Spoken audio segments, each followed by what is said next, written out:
it's loaded. When you're ready to shoot, just put it up to fire.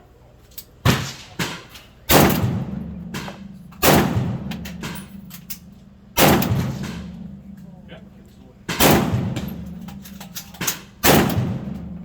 Now, that's how you're going to load the gun most of the time. Like this. If this is open. It's closed like it is now. If you set the gun down and it hits that, there's another way. Pull this back.